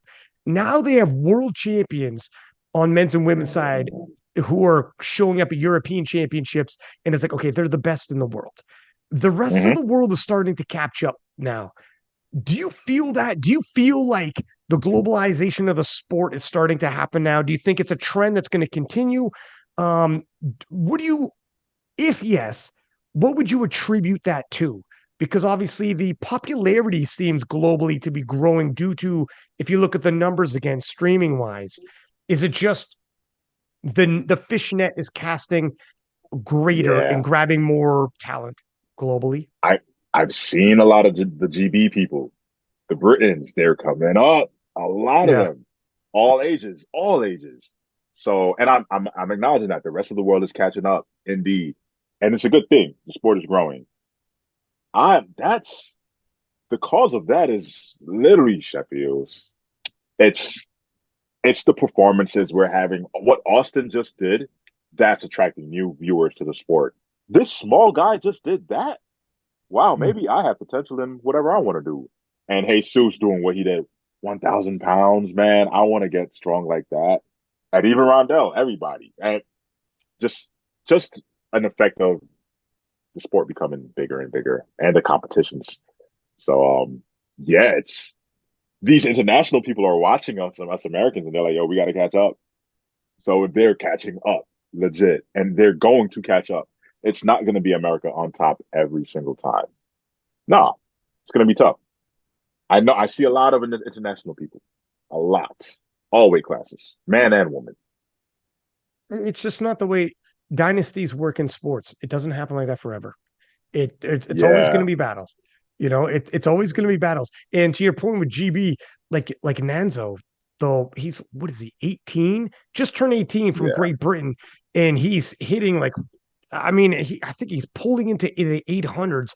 Yeah, I think he posted he might be the youngest man to pull into the 800s or something like that. I forget the stat though, but yeah. To your point, there are people all over the world now, and for Great Britain, certain mm, nations they have social media guys who are like blowing up with their when they post, they'll get thousands and thousands of likes, and that just makes it more popular over there. And Britain's got a yeah, few hitters like that who are freaking killing it. They got an 83, a 105, and a 120 who are exploding on social media.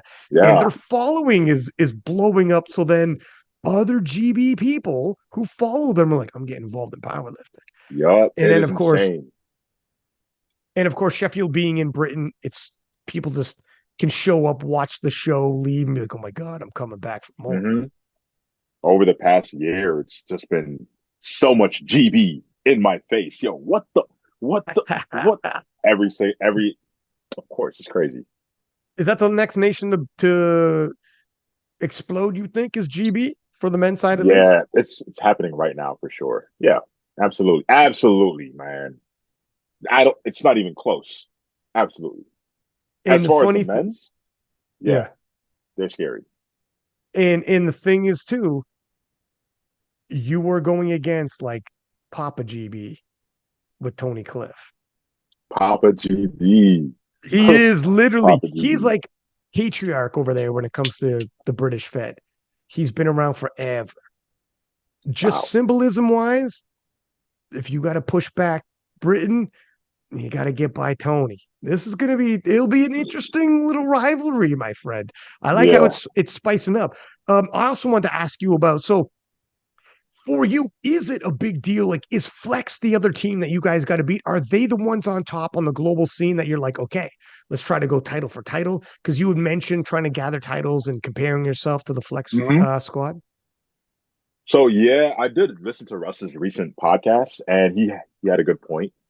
It's not just who I think it is, as far as Jesus, Russ, Keiko, and Delaney. It's not just who I think it is. It's more they got women. They have a 74 that we don't have. They have other people in different weight classes and women, right? We're just bringing me, Petrie, Ash. So it's bigger than that. And they'll have their bragging right as far as more titles, the potential bragging right. Because we still got to do. It's tough. I would say, yeah, it does mean a lot, anyways. If me, Petrie, and Ash could win, that's still very meaningful as far as what we're doing for craft, and we're still, that's still bragging rights in the sense. But Russ was right when he said what he said about we have shooters here, here, here, here, here, here in the women's state, blah blah blah. So I get that. But it's still a statement, I would say, that we're making if we do our thing in the IPF. Yeah. Who else is coming? What's Jamar doing? Is he coming? I think he's staying. I'm not sure. I'm not sure. I think he's staying USAPL. It'd be cool if he could come over. Be Yeah. cool. I mean, But this how much does this rivalry mean to you? It is good to have rivalries. It is good to have sport. mm, That's all sports is rivalries. That's the only reason we're watching people compete against each other. How much does it mean to have that? To have like other nations, the Flex fam, whatever. it well, as far as the rivalry, how much does it mean to me? It's like on a scale of 10, I would say a 6, 5 to 6 out of 10. It's decent. It's up there, and I think that strongly because of no one being directly in my weight class, way stronger Yeah. than me. So I know it's Dev in the weight class, and then it was Mikey at 105, but I wasn't. I'm not really. You need to be a lot stronger than me for me to be thirsty, thirsty. If Rondell was, oh my God, if he was part of Flex Squad, Dude, can you imagine if Rondell goes, I want to announce I'm joining the oh, Flex fam? oh shit, Oh, Nelly. that'd be Eh, crazy. That'd be And crazy. I'm Yeah, it would, and I'm also moving to the UK. yeah, That'd be it. That'd be a wrap that'd song. be crazy. Okay, well, there's all the boxes checked. Yeah, if they had a strong 120, like Dev is strong, of course, but like a 100. way stronger than me 120. Oh my God. It would mean a lot more. It would mean a lot more for sure. All right, sir. Do you want to play a little name game? Yeah. Let's get it. Oh, okay. So I drop a name. You could tell me one word, two words, sentence, story. There's no right or wrong answer. But some people Okay. belt it off real quick with one or two words after you hear the name. We'll do it. Your most recent rival and teammate and possible future national teammate. Let's see what happens at PA Nats. Ashton Rouska. Legends. I think I legit every time I think of us going head to head. If Ashton never existed or Keenan never existed, I would be like a Rondell, just separate in my own world, my own weight class. Me and Ashton are we cancel out. It's like putting Karl Malone in Jordan's era. You don't want to do that. You're taking MVPs from the next guy, right? That's what I think about it. He's a legend, and I'm grateful to have him as a freaking adversary. He's the best adversary I could have ever had. He's prepared me for so much. So yeah, I'm grateful for that legend. Okay. Current rival now, apparently, anyways, if you pay attention to social media, Tony Cliffe. Tony Cliffe. A lot of respect. You're biting off more than you can chew, but a lot of respect for sure. You know what you're doing, Tony. You know what you're doing. You're a legend. Um, you still got to get stronger because I'm just saying. But yeah, he's a legend. I definitely got to do more research on him. Looking forward to see what he does at this meet coming up. Absolutely looking forward. He knows I'm watching. He threw a sub in his story about me. There's a GB. His name is Abdullah. He's 105. He's moving up to the 120s. That's right. So King. he put in the Yeah, Mo. story. Yeah, Mo. He put in the story. It's not the first and the last 105 that's gonna get a spanking or something like That's that. right. That's right. And that's his Yeah, friend, by the way. This is what I'm I saying. know. That I was love it. pretty I love it. cheeky. That was pretty good. I love it. Yeah, someone sent me that. But That yeah, was pretty he funny. Tony. I love it. I love it. I love it. I love it. He motivated. Matter of fact, you want to know something funny? I could screenshot my wallpaper right now and send it to you this instant. He's my wallpaper right now. Is that right? Yeah, Whoa, dude. Tony's gonna love that. he's my wallpaper. Yeah. It's lit a fire on you. hmm That's good. Well, that's what sports are for, man. How about the 120 phenom, Rondell Hunt? Mm. It's the same thing as an Ash. He's a legend, legit. Um, Absolute potential GOAT. I would say he's fucking lucky. He doesn't have an Ashton. My God, it's like you put two people in. You just drop one here and drop one here, and this one has this crazy demon that he has to face. This guy doesn't have that demon. Oh, it's crazy. Because I only say that because if you think about it, what Taylor and Austin did to the 74s and the weight class up is what Rondell's doing to them. But you could also argue that me and Ash are doing that to the weight class up. Me and Ash would have won the 125s. So yeah, I look at Rondell as yo, you're an outlier. You know how when people say, "Oh, this guy was ahead of his time," Wilt Chamberlain would have been a Shaquille O'Neal, but he was just born in the '60s. That's Hmm. Rondell right now. He's way ahead of his time. He's a god. He's a goat, and he's my favorite lifter. My favorite lifter, and I'll be honest, he has a strong potential to be one of the scariest people powerlifting has ever seen, ever. How about Because talking about? Sorry, go ahead. I was just gonna say because of his ability to do every single lift. That was it. Um, how about this? The 120 kilo goat before Rondell did his thing. Dennis Oh, I Cornelius.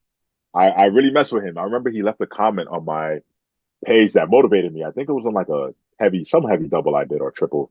But he's a goat himself. Yo, I remember watching him thinking he's a god. I remember the battle he did with Larry Wheels. I think it's funny because BC told me a story about him and Larry or whatever. Um, and just Well, him What happened? getting Because ready. he's natty. Dennis is natty Yeah, too. I know Larry is not. they didn't believe Dennis was natty. Yeah, Really? they didn't believe it. You know how pet heads are. They're like, there's no way he's on something. It's got to be something. Yeah, they didn't believe it. And then they looked at this guy like, oh, this bare belly guy, and he ain't doing shit. And then he did what he did. Yeah. I remember that. Dennis is a go, and you're hinting he might come back.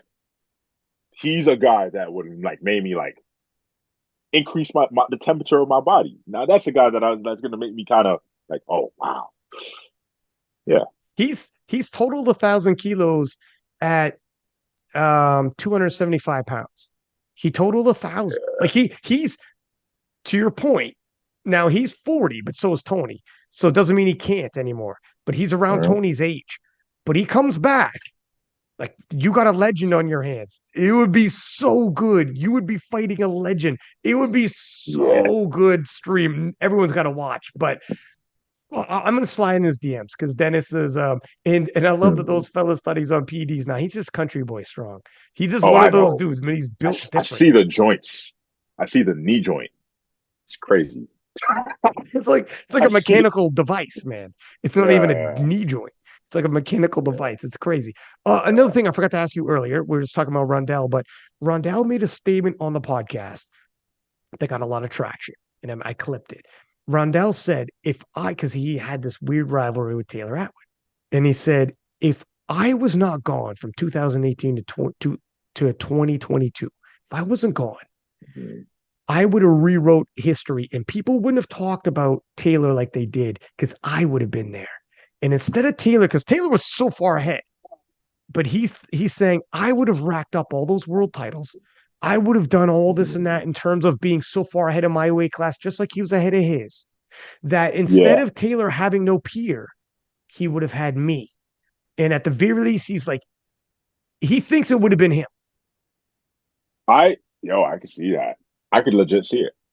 It would depend on what other people are doing at the time, because I believe people like, for example, the reason why Rondell is so strong right now is because he sees something like a Taylor. Taylor sparked that. Rondell never wanted to chase 600 dots before the Taylor hit that explosion. I mean, correct me if I'm wrong. He would have to correct me if I'm wrong there, but because Taylor did that, Rondell ended up doing this, right? So in that time, of course, Rondell was always capable, but I don't, no one around was doing a 600 dot. So we don't know what the performance would be. And for example, Austin, since he just did that 851 kg total, now you're probably going to have other 74s really stepping it up. And I think it's just a result of this person does this, that means competition has to step up. So as far as bringing it back to 2018, I don't know. I have no true idea as far as, oh, I would have totaled 950, 970. I have no idea. But we know the potential was always there because he's done that. He's done it. It's because Eh, as a junior in 2018, he was so special that as a junior at the World Championships, he out totaled the Open at the same Yeah, World Championships. goddamn. He would have been the Open, so he would have been the Open World Champion. And then if he never left and just kept that running right through to now, Yeah, that's that would be crazy. crazy. He would be, yo, yeah, it'd be scary. I mean, that's I mean, crazy. things happen for a reason, but that would be crazy. Things And happen I for a still, reason. Things happen for this a is what reason. I'm saying. I feel bad because I'm like, I hate having that conversation with Rondell. And you could tell he's like, all that gone, right? And Mm. but I'm like, Rondell, you're still like, I think he's like 26, 27. Yeah, I was just gonna say You're that. He's okay, still man. young. You could Yeah, do this. You could yeah, still make, he can still carve out an amazing legacy with like course, 5 world titles and God of knows what course. he's going to do. And everyone will talk about like you're the GOAT. And then you missing 4 years will actually add to your legacy and be like, do you know what happened to him? It'll be like a Yeah. sports story. It'll be a sports story. Don't worry, Hmm. Rondell. Like everything's going to be okay, but I don't want to see this fucking guest lifter shit where he's not getting the props he needs and people Yeah. watching and like he's got to be in the mix. I want him in the mix with everybody else. So Yeah. He anyways, we'll got a see lot of what time. happens. I just had to throw it back to Hmm. Rondell for a minute. But Nah. Yeah, he has a all right, lot of man, how time. about this next one? Devin Williams. Devin. Oh, Dev. big bench. Big body bench Dev. He has Um, I remember for a moment before Rondell started going off with the 570 and the 580 bench, I crowned him in my head the best bencher in the USAPL. Literally, that's like he has that title. Like I said, I've studied his bench. I've studied what he did at 105 kilos. I remember he did the collegiates. I studied all of that. I studied the freaking Dude, USPA meet where he had 4 bench attempts, and I saw how he go from that really? to that to that to that. Yeah, of course. You're a Because I want student a of the game similar like I've never trajectory met, like that. man. Yeah. And Devin deserves that acknowledgement because his bench is insane. He's an insane lifter. Yeah. Of course, me saying that about his bench, big body bench, it's not to disrespect his other lifts. His other lifts are a problem as well, but his bench is just a standout. He's a special lifter. Yeah, let's see what happens. I'm interested to see what Yeah. happens, Devin. Getting close to the end here, my friend. Brennan Petrie. Petrie. That was unexpected. Uh, Potential to be the greatest 93 ever. He just has to do what he has to do, pretty much. He's another one of my favorite lifters. I wish he was posting right now so I could see his training. Because even though we used to be like this in body weight, but now we're like, we're so far away. But he still motivates me. Seeing what he does still motivates me. Um, whether it's dips, whether it's any accessory RDLs, um, I'm very motivated from a lot of what he does. He's a 93 GOAT, and he has to take that crown from Keiko, which I strongly believe he can. It's Keiko is defending, but Petrie is looking good. Yeah. How tight are you guys gonna be?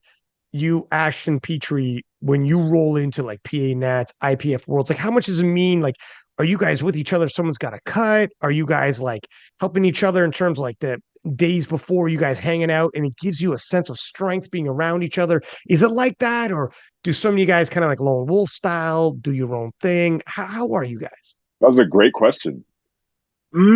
I feel like it'll be like a pact, low key. I feel like it'll be a pact. Like going in the past, it was kind of like we did have Airbnb. We shared Airbnbs before.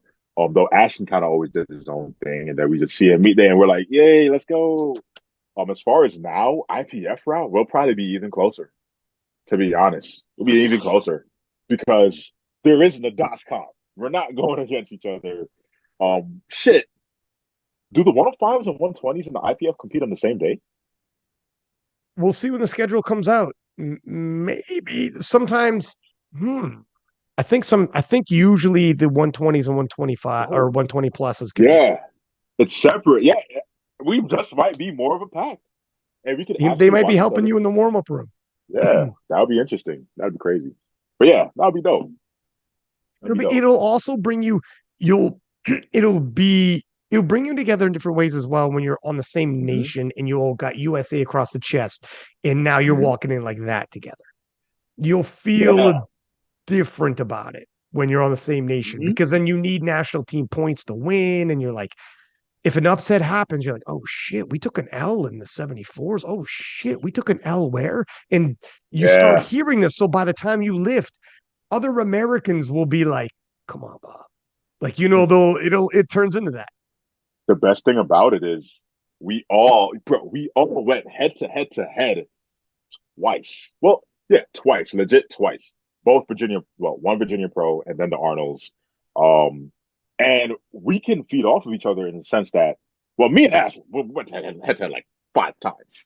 But Petrie, I don't know, let's say if God forbid he misses a squat or something, I'd be like, yo, Petrie, yo, we went head to head before. I know what you're capable of. We chased, because believe it or not, we both won a 2K Virginia Pro 2021.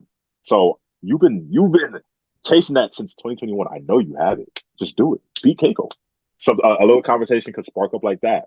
Or if it's Ash, I could be, yo, Ash, I just had you at nationals. We went head to head. We were chasing for this 1K. Show Anatolii everything. You know what you got. Come on, I believe you could do this. And then they could say the same to me, literally. Yeah. So it'll be When cool things to get have that in the back. when things get tight, it don't matter who's around you. You will draw Mm-hmm. strength from each other and encouragement. Last Yeah. one, Marcellus Williams. Hey. craft superior to flex. Done. Period. Go, coach. And he's young too. He's young. So imagine the, the impact he's gonna have in time. Like it's gonna be crazy. I truly believe he's one of the best coach. Yo, I don't think I could have another coach. Legit. Like if we were to suddenly just stop, I would not. I don't see myself getting another coach. It's legit the goat. Really? That's a yeah. Simply put. Yeah, well said. All right. I'll let you go, sir. Thank you for coming on. Appreciate your time. How do people get a hold of you if they want coaching? Hey, I am SSJ Bob on everything. YouTube, TikTok, Instagram. That's all. There it is. Slide in the Yeah. DMs. All I'm a right, my friendly guy. man. Oh, there it is. Thank you for coming on. Much appreciated. I'll see you in a few weeks in Houston, man. And we'll Absolutely. I can't wait to Wrap it see what up. you do if you end up going for a conventional PR in the final poll, man. I wouldn't Ah, be we'll mad at see. that. Wouldn't be mad Ah, at that. We'll see. You talk with Marcellus. You guys gotta have to yeah. stick to your plan. But I'll see you soon. And to everybody listening, please do subscribe. And until next time, six pack Lapadat, six up, and we are out. Bang bang.